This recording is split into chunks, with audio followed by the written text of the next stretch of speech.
Good morning, students. Today we discuss long answer question. First question, compare the properties of solution with those of suspension and a colloid. Answer is table 8.1. Characteristics, solution, suspension, colloid. First characteristics is type of mixture. Solution is homogeneous, suspension is heterogeneous, colloid is homogeneous. Settling of solute, in solution it do not settle, in suspension solute is settled, and colloids solutes do not settle. Then behavior towards light, solution is transparent, suspension is not transparent and scatters light, colloid is not transparent and scatters light. Then size of solute particle, in solution size of particle is smaller than 1 nanometer. 1 nanometer is equal to 10 raised to minus 9 meter. In suspension size of particle is 10 raised to minus 6 meter and more, and colloid it is in between 10 raised to minus 9 meter and 10 raised to minus 6 meter. These are the main properties of colloid, suspension and solution. Then second question, what do you mean by water of crystallization? Describe and experiment to show the molecule in a hydrate form part of crystalline structure. Answer is the water molecule associated with a substance in a crystal forming part of crystalline structure is called water of crystallization, and substance containing water of crystallization is called hydrate. Simply write the example. Copper 2 sulfate, it is called blue vitriol. Formula is CuSO4 5H2O. Iron 2 sulfate, it is called green vitriol. Formula is FeSO4 7H2O. Then Epsom salt, it is magnesium 2 sulfate. Formula is MgSO4 7H2O. There is a table in your textbook, page number table 8.2. Study this full table.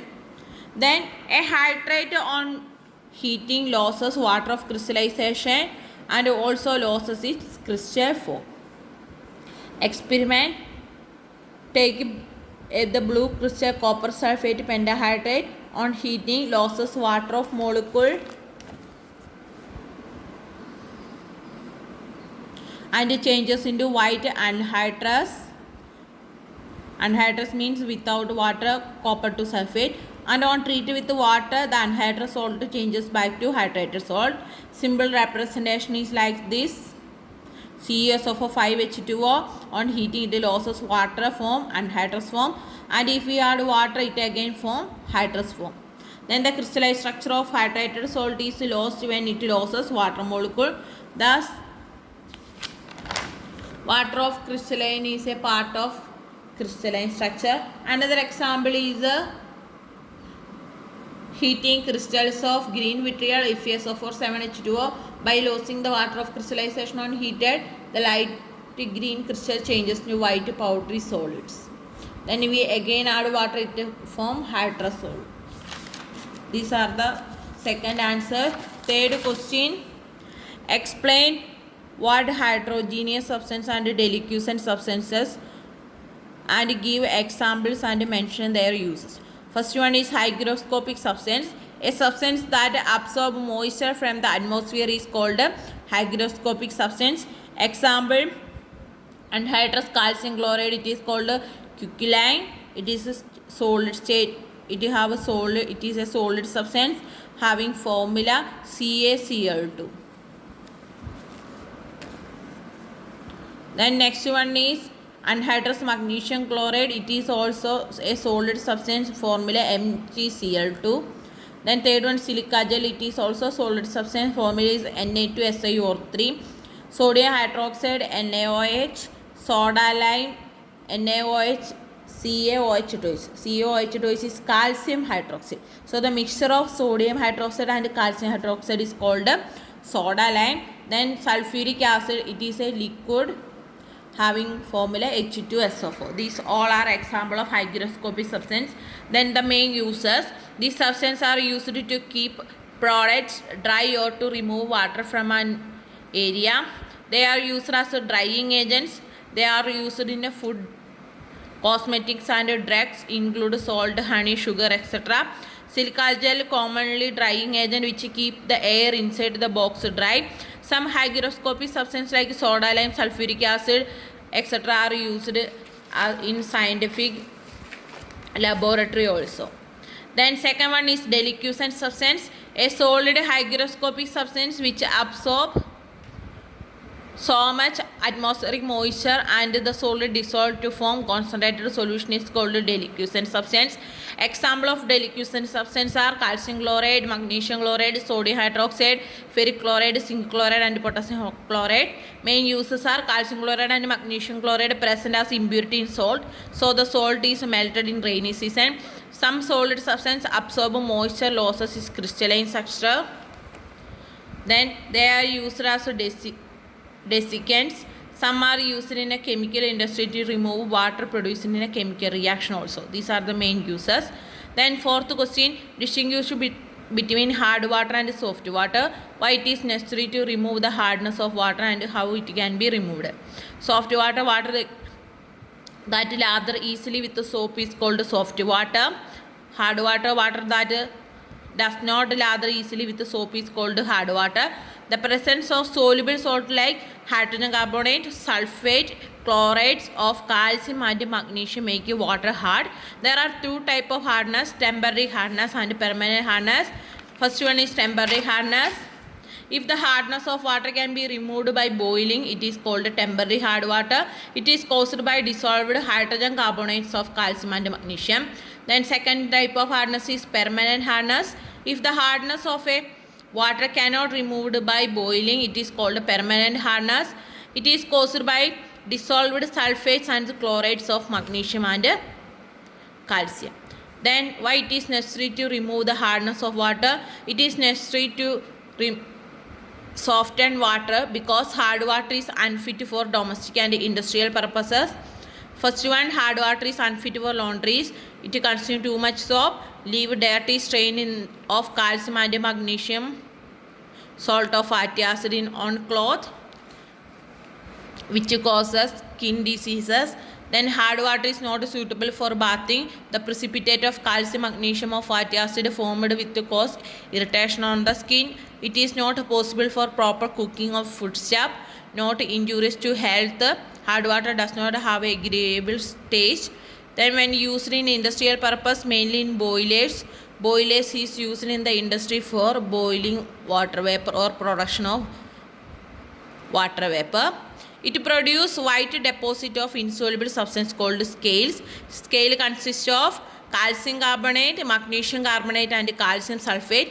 It deposit on the walls of the boiler and do not allow proper conduction of heat.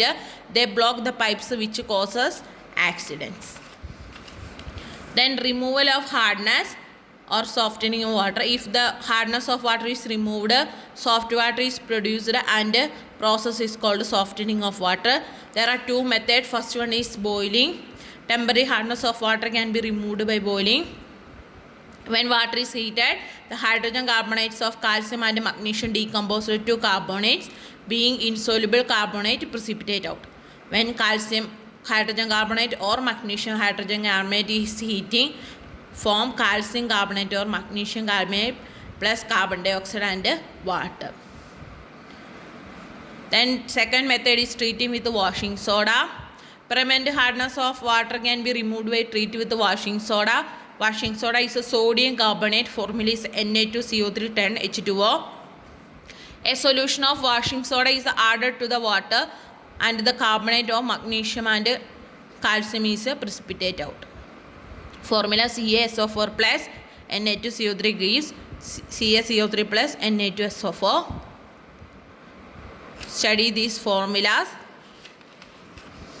Then the sodium sulfate or sodium chloride formed will not make water hard. Then next question, discuss the action of sodium and calcium on water. First one, action of sodium. Sodium react vigorously with the water, form sodium hydroxide and liberate hydrogen. The reaction is exothermic, so the metal melt to form globules. The hydrogen burns with the pop sound and sodium impart a yellow color to the flame. So the solution turns red litmus to blue. It is an alkaline solution. Formula is 2Na plus 2H2O gives 2NaOH plus H2. Action of calcium. Calcium is heavier than water and a piece of metal sinking it. The evolution of hydrogen started briskly but slows down. Soon the lime produced form coating on the metal. Calcium hydroxide is a slaked lime and is less soluble in water and makes the solution turbid. So the solution is alkaline, which turns red litmus to blue. Formula is a Ca plus 2H2O gives a CaOH twice plus H2. Then our long answer is finished. Next we move to the objective questions. First question, crystallization is generally done from a supersaturated solution. Which of the following of the substance which causes temporary hardness of water? Calcium hydrogen carbonate. Third one, which of the following substance causes permanent hardness of water? Magnesium sulfate. Which of the following substance can remove the temporary as well as permanent hardness of water? It is a washing soda. Which of the following is a hygroscopic substance?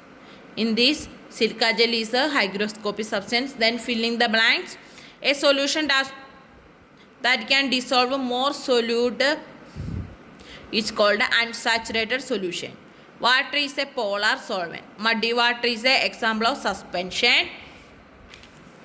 Then a white anhydrous salt can become green upon addition of water is called FeSO4, that is ferrous sulfate. Then dash hardness of water can be removed by boiling, temporary hardness. Then true or false, the polarity of water enhances its solvent property. True. Anhydrous copper sulfate is crystalline, but its pentahydrate is not. It is a false sentence. Correct sentence is anhydrous copper to sulfate is not crystalline, but its pentahydrate is crystalline. Then third one is hard water is suitable for washing cloth. False. It is not suitable for washing cloth. Then the solution left after the reaction of sodium with the water is alkaline. True. Magnesium burns in steam with the orange flame. It is also true sentence. Our chapters are finished. Next session we discuss in the next class.